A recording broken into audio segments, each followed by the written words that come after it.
Halo teman-teman semua, kembali lagi di channel saya. Video kali ini saya akan sharing tentang cara membuat pembukuan warung sembako. Untuk pembukuannya, ini versi saya ya teman-teman. Mungkin teman-teman punya cara lain untuk pembukuan warung.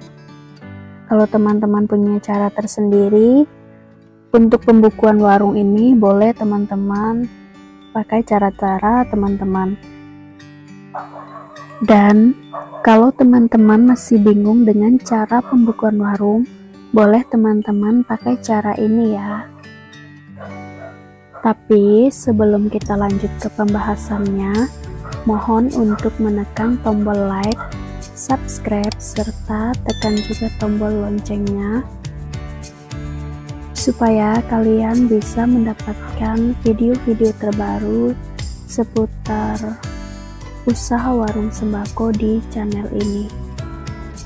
Baik teman-teman, di sini saya menggunakan dua buah buku karena ini catatan pertama di tahun 2024, jadi saya menulisnya toko 1. Kenapa di sini ada 2023? Karena di buku ini masih ada catatan tahun 2023, yaitu pada tanggal 28 bulan 12. Jadi pembukuan untuk toko 1 ini sudah saya gunakan sejak tanggal 28 bulan 12 2023. Untuk langkah yang pertama, kita sediakan dulu satu buah buku full seperti ini ya teman-teman. Kemudian bagian atas ini kita potong, bagian ini kita buang menggunakan gunting ataupun cutter. Bentuknya akan jadi seperti ini. Nah, jadi untuk judulnya ini kita tuliskan langsung di bagian sampul, supaya di saat kita ganti halaman itu tidak terlalu rumit ya teman-teman. Jadi cukup kita membuat garis kolomnya saja ini ya teman-teman. Jadi tinggal kita garis sesuai dengan garis kolomnya seperti itu. Nah, kenapa di sini saya menggunakan buku seperti ini? Karena yang pertama untuk tanggal ini kita sangat penting ya teman-teman, sangat penting kita isi supaya kita tahu tanggal 1 itu penghasilan tanggal kita berapa, tanggal 2 itu berapa, tanggal 3 berapa, begitupun selanjutnya. Jadi supaya kita ini bisa mengetahui atau memantau sejauh mana sih perkembangan usaha warung kita. Untuk tabelnya nanti akan seperti ini ya teman-teman. Kolom pertama ada tanggal, kolom keduanya nomor, ketiga nama, kolom keempat banyaknya, kolom kelima nama barang, kolom keenam harga, kolom ketujuh jumlah, kemudian kolom ke-8 ada keterangan.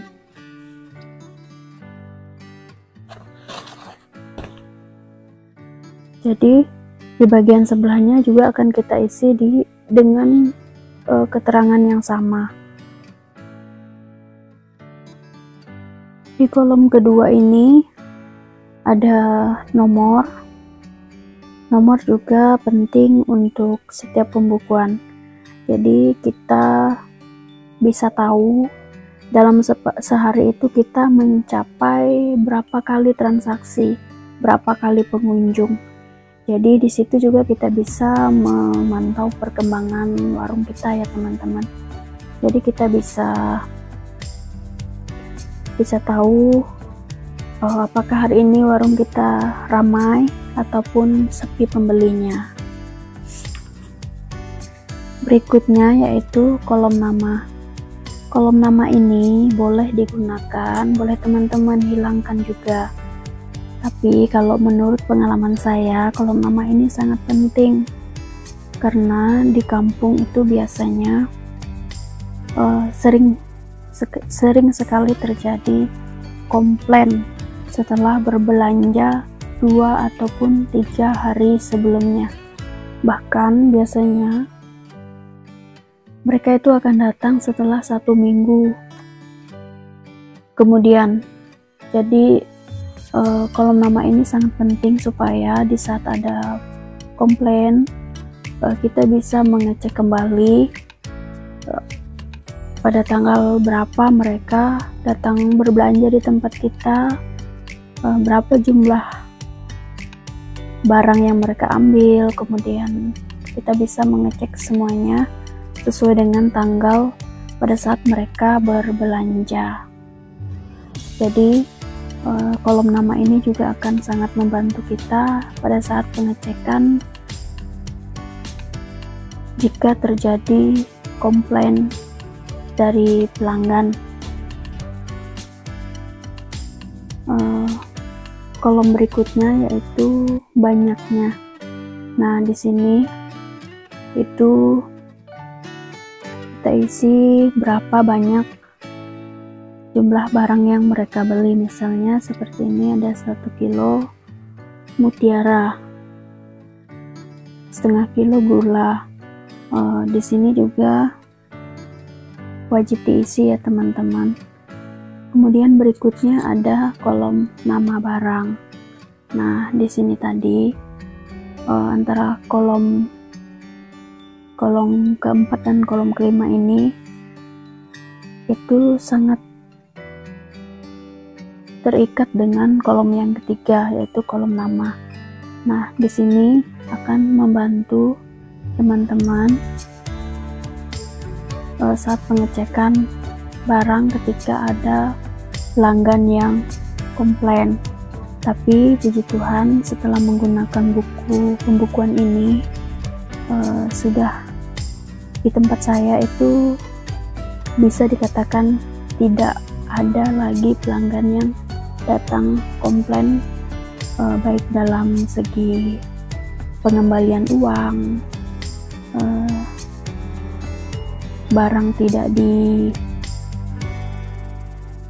diisi di plastik ataupun tidak dikemas dalam plastik, kemudian tidak dibawa pulang. Jadi dengan catatan ini kita bisa lebih teliti dan jeli pada saat penyongsongan uang ataupun pengemasan barang belanjaan. Kolom berikutnya itu kolom harga.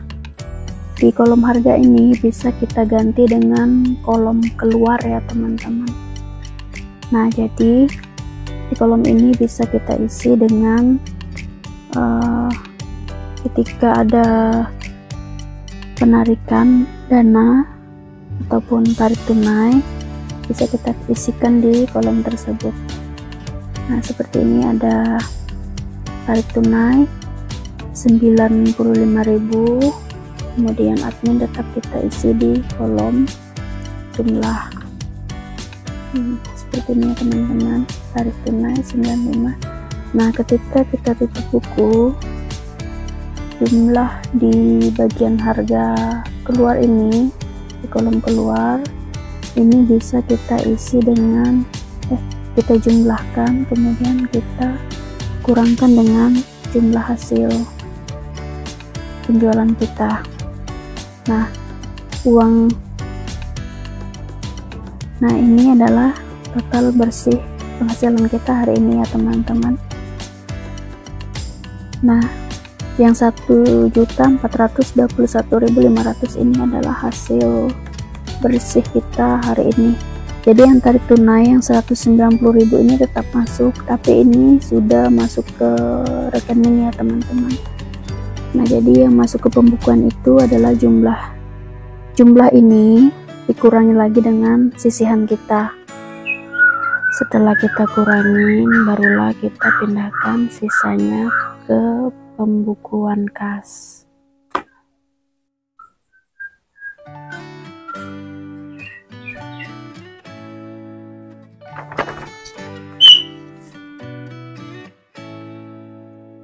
pindahkan ke sini ya teman-teman. Nah, ini ada kas warung karena kemarin tidak ada pengeluaran, jadi di dalam pencatatan buku kas ini hanya ada kas warung. Nah, kas warung ditambahkan dengan kas sebelumnya yang tanggal 1, jadi totalnya 2 juta. Kas tanggal 1 itu 1.005.000, jadi totalnya jadi 2.054.000. Oke teman-teman, sampai di sini dulu video kita kali ini. Semoga video ini bisa bermanfaat buat teman-teman. Kalau ada kritik dan saran, silakan kirimkan melalui kolom komentar ya teman-teman. Nanti akan saya balas satu persatu. Salam sukses dan sampai jumpa.